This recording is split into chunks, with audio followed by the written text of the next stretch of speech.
ஒவ்வொரு அமாவாசைக்கும் ஒவ்வொரு ஸ்பெஷல் இருக்கு அப்படின்னு நீங்க எப்பவுமே சொல்லுவீங்க. அமாவாசையும் ஸ்பெஷல், பௌர்ணமியும் ஸ்பெஷல் அப்படின்னு சொல்லுவீங்க. அந்த வகையில வைகாசி மாசத்தினுடைய கடைசி நாள் அமாவாசையா வருது. ஸோ ஜூன் மாதம் வரக்கூடிய 14ஆம் தேதி நமக்கு ஞாயிற்றுக்கிழமை அமாவாசை வருது. இந்த அமாவாசைக்கு என்ன சிறப்பு? எந்த தர்காவுக்கு போகலாம்? அப்போ எங்கன்னா போய் நம்ம உட்கார்ந்துக்கலாம். ஒரு தெய்வத்து பக்கத்துல உட்காரலாம். ஒரு சித்தர் வழிபாடு பக்கம் உட்காரலாம். ஒரு குரு பக்கத்துல உட்கார்ந்தா நம்மள சேஃப்டியா பார்த்துப்பாங்க. நம்மள அந்த கெட்டது நம்மள அண்ட வராத நம்பிக்கையில தான் அந்த வழிபாடு. நம்ம உடம்புல ஒரு விஷயமும் பார்த்தீங்கன்னா நம்மளுக்கு முக்கியமானது இந்த பிரபஞ்சம் நம்மள ஒண்ணா ஏங்க வைக்கிறது. அதுதான் அந்த அமாவாசைன்றது. ஸோ இந்த அமாவாசைக்கு எந்த தர்கா பற்றி சொன்னாங்கன்னா, ஓத தெரிஞ்சா ஓதுங்க.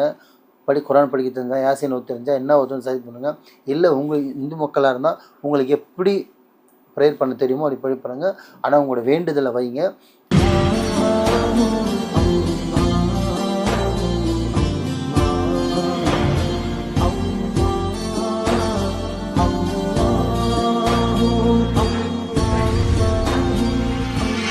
மருஜன்ம நேயர்கள் அனைவருக்கும் அன்பான வணக்கங்கள். புழல் காவாங்கரை ட்ரிபிள் டவர்ஸ்ல இருக்கக்கூடிய மாலிக் குருஜி அவர்களை தான் சந்திக்க வந்திருக்கோம். வணக்கம் குருஜி.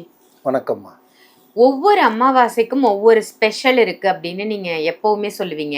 அமாவாசையும் ஸ்பெஷல், பௌர்ணமியும் ஸ்பெஷல் அப்படின்னு சொல்லுவீங்க. அந்த வகையில வைகாசி மாசத்தினுடைய கடைசி நாள் அமாவாசையா வருது.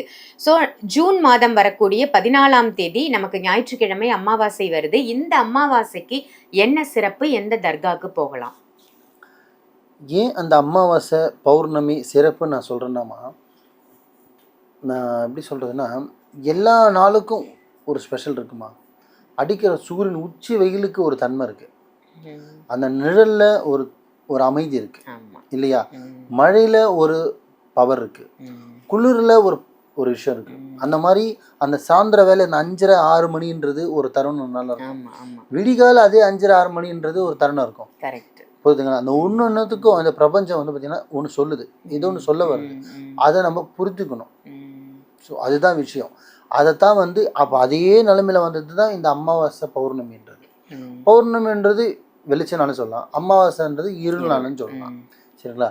எதுக்கு அமாவாசைக்கு தர்கால போய் உட்காடுறாங்க அப்படின்னு ஒரு கேள்வி வந்தால், அவங்களுடைய உடல்நிலையும் மனநிலையும் பார்த்திங்கன்னா, சில பேர் இந்த செய்வினையாலையும் செய்வினையாலையும் ஏவலாலையும் பில்லி சூனித்தாலையும் பார்த்திங்கன்னா பாதிக்கப்பட்டவங்க அந்த நேரத்தில் உக்ரமாகும்போது அவங்களால உடல்நிலையை தாங்க முடியல. அப்போது எங்கன்னா போய் நம்ம உட்கார்ந்துக்கலாம். ஒரு தெய்வத்து பக்கத்தில் உட்காரலாம். ஒரு சித்தர் வழிபாடு பக்கம் உட்காரலாம். ஒரு குரு பக்கத்தில் உட்காந்தா நம்மளை சேஃப்டியாக பார்த்துப்பாங்க. நம்மளை அந்த கெட்டது நம்மளை அண்ட வராத நம்பிக்கையில் தான் அந்த வழிபாடு பண்ண ஆரம்பித்தாங்க. என்னென்னு நைட்டில் அமாவாசை தர்காவில் தூங்குறது, கோவிலில் தூங்குறது, சித்தர் ஜீவசமாதியில் எதுக்கு தங்குறாங்க? இப்படி தூங்குறது ஒரு விதம்னா, அந்த நேரத்தில் உட்காந்து நம்ம தியானம் பண்ணால் அது ஒரு பவர் கிடைக்கும். அதுவும் ஒரு ரீசன். இந்த 2 ரீசன் தான் முக்கியமான ரீசன். ஒன்று, நம்மளை உயிருக்கு பயந்து நம்ம போய் நம்ம பாதுகாப்பாக உட்கார்ற இடம் தர்கா, ஜீவசமாதி எல்லாமே. அதே அந்த தன்மையை அந்த பவரை உணரணும், நம்ம அந்த வைப்ரேஷன் தெரியணும், நம்ம உடம்புல நம்ம ஏற்றணும், நம்ம மைண்டுக்கு கொண்டு வரணும்னா அதுக்கும் போவாங்க. ஸோ அதுதான் இந்த அமாவாசை. அமாவாசைனா இவ்வளோ சிறப்பு இருக்குது. சும்மானா சாதாரணமாக அமாவாசைக்கும் இதுக்கும் அமாவாசைன்றது ஒரு சிறப்பு தான். வெள்ளிக்கிழமை எப்படி சிறப்போ, வேலைக்கிழமை எப்படி சிறப்போ, அந்த மாதிரி அமாவாசைனா சிறப்பு. ஸோ நம்ம உடம்புல ஒரு விஷயமும் பார்த்திங்கன்னா நம்மளுக்கு முக்கியமானது இந்த பிரபஞ்சம் நம்மளை ஒன்றா ஏங்க வைக்கிறது. அதுதான் அந்த அமாவாசைன்றது. ஸோ இந்த அமாவாசைக்கு எந்த தர்கா பற்றி பேச போகிறோன்னா, எங்கள் அம்மாஜி ஹஜரத் சைதானி கோரி அம்மாஜி. நீங்கள் அம்மான்னு சொன்னோன்னே நமக்கு ஸ்பார்க் வந்துடும். ஆமாம், அம்மானாலே அவங்க தான். ஆமாம், அம்மானா என் மக்கள் எங்கள் அம்மா நினச்சிக்க போகிறாங்க. எங்கள் அம்மா ஒன்றும் சரிதாகலை, எங்கள் அம்மா நல்லா இருக்காங்க ஹயாத்தோட. நான் சொல்கிறது ஹஜரத் சைதானி கோரி அம்மாஜி, திருவள்ளூர், சென்னை திருவள்ளூரில் ஸோ இருக்கிற இடம் எறையூர்னு சொல்லுவாங்க. சென்னை திருவள்ளூரில் இருக்கிற எறையூர் கிராமம். அந்த கிராமத்தில் சரிதா இருக்காங்க. அவங்க சரிதா நிறைய ரொம்ப நாள் ஆகிடுச்சு, பல வருஷம் ஆகுது. அங்கே பார்த்திங்கன்னா ஒரே தர்காவில் பார்த்திங்கன்னா கிட்டத்தட்ட 18 19 பேர் சரிதா இருப்பாங்க. அதில் ரொம்ப மூத்தவங்க, ரொம்ப பசுமையான, ரொம்ப பவரான ஆள் யாருன்னா ஹஜரத் சைதானி கோரி அம்மாஜின்னு சொல்லுவாங்க.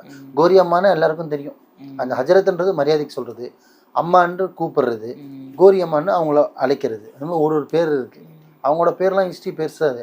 அவங்க அந்த தர்கா தான் இந்த அமாவாசை. நான் அமாவாசை அங்கே தான் இருப்பேன். ஆனால் இந்த அமாவாசை நீங்கள் அங்கே போனீங்கன்னா இன்னும் ஸ்பெஷல் 100% இருக்கும். ஏன் அப்படின்னா, இப்போ போன மாதம் தான் வந்து பார்த்தீங்கன்னா அவங்களுக்கு சந்தன ஹுருஸ் பண்ணாங்க. சந்தனக்கூடு சொல்லுவோம் இல்லையா, சந்தன ஹுருஸ் வந்து பார்த்தீங்கன்னா போன மாதம் பக்ரீத் முடிஞ்சு தான் பண்ணாங்க. பக்ரீத்துக்கு முன்னாடி தான் அவங்களுக்கு தேர் எடுத்து இந்த சந்தனம் இருக்கு இல்லையா, அது தேர் எடுத்து அந்த சந்தனத்தை வந்து பார்த்தீங்கன்னா அவங்களுக்கு யூஸ் பண்ணுவாங்க. ஸோ அதுக்கு பயன்படுத்துறது அந்த உருஸ் முடிஞ்சு சந்தன உருஸ் முடிஞ்சு வர முதல் அமாவாசை இது. அப்போ நம்ம ஒன்றும் நல்லா இருக்கும். அம்மாவேனாலே உண்மையாக சொல்கிறோம்மா, எவ்வளோ தரகாக போகிறேன், எவ்வளோ வழிபாடு பண்ணுறேன். ஆனால் அந்த அம்மா கிட்ட போயிட்டு வந்தாலே நீங்கள் வேணால் நம்பிக்கையோட ஒரே ஒரு நாள் போயிட்டு எதுவுமே நீங்கள் வணங்க கூட வேணாம், நார்மலாக போயிட்டு முகக்கால்லாம் அலம்பிட்டு உங்களோட அழுக்கு உடம்பு சுத்தம் எல்லாம் கலீஜ் எல்லாத்தையும் வெளியில் போட்டுட்டு உங்களோட அசிங்கத்தெல்லாம் தூக்கி போட்டுட்டு மெயிண்டை ஃப்ரீயாக்கிட்டு நல்ல தூய்மையான மனசில் போய் ஒரு 10 நிமிஷம் நீங்கள் உட்காந்துட்டு வாங்க. வெளில வந்தோன்னா வயிறு பேஷண்ட்டாக நீங்கள் சொல்வீங்க, இதே வெளியில் மக்கள் சொல்லுவாங்க. அந்த அளவுக்கு அங்கே அந்த வயிறு பேஷண்ட் இருக்குது. ஏன்னா தாயினாலே என்றைக்குமே பவர் தான். அப்போ அந்த ஊரே ஓரளவுக்கு காக்கத்துட்டு இருக்க தாய் அவங்க. அப்போ இந்த அளவுக்கு பவராக இருப்பாங்க, அந்த அளவுக்கு அங்கே பவர் இருக்குது. ஸோ இந்த அமாவாசைக்கு அங்கே தான் நான் போவேன். நீங்களும் முடிஞ்சால் திருவள்ளூரில் இருக்கிற எறையூரில் கிராமத்தில் இருக்கிற அஜரத் சைதானி கோரி அம்மாஜி தர்காவுக்கு போங்க, வழிபாடு பண்ணுங்கள். உங்களோட கஷ்டங்கள் எதுவாக இருந்தாலும் இஸ்லா தாலா இருந்தால் ஓத தெரிஞ்சால் ஓதுங்க, குரான் படிக்க தெரிஞ்சால் யாசின் ஓத தெரிஞ்சால் என்ன ஓதுன்னு சரி பண்ணுங்கள். இல்லை உங்கள் இந்து மக்களாக இருந்தால் உங்களுக்கு எப்படி ப்ரேயர் பண்ண தெரியுமோ அப்படி ப்ரே பண்ணுங்கள். ஆனால் உங்களோட வேண்டுதலை வைங்க. உங்கள் வேண்டுதலுக்கு நீங்கள் பெருசாக வாங்கிட்டு போகணும், நிறைய வாங்கிட்டு போகணும் அவசியமே இல்லை. 2 ஒரு முழம் மல்லிப்பூ வாங்கிக்கோங்க, ஒரே ஒரு ஊதத்தி ஒன்று வாங்கிக்கிங்க, முடிஞ்சால் 2 பேரிச்சம்பழம் வாங்கிக்கிங்க, அவ்வளோதான். இல்லைன்னா பால்கோவா ஸ்வீட் வாங்கிக்கிங்க, அவ்வளோதான். வேறு ஒன்றுமே வேணாம். பால்கோவா ஸ்வீட் வந்து அம்மாவோட சமாதி அண்டை வச்சுருங்க, ஊதுவத்தி அம்மாவோட தலைமாட்டாண்டை ஏற்றிடுங்க, பூ வந்து சமாதி மேலே போட்டுருங்க, சாட்சகமாக உட்காருங்க. நல்லா ஒரு ஆத்மாத்மமாக ஃபீல் பண்ணி உணர்ந்து உங்களோட விஷயத்தை நீங்கள் ஒரு தாய்கிட்ட சொல்கிற மாதிரி அவங்கக்கிட்ட சொல்லுங்கள். நடக்குதா இல்லையான்னு பாருங்கள்.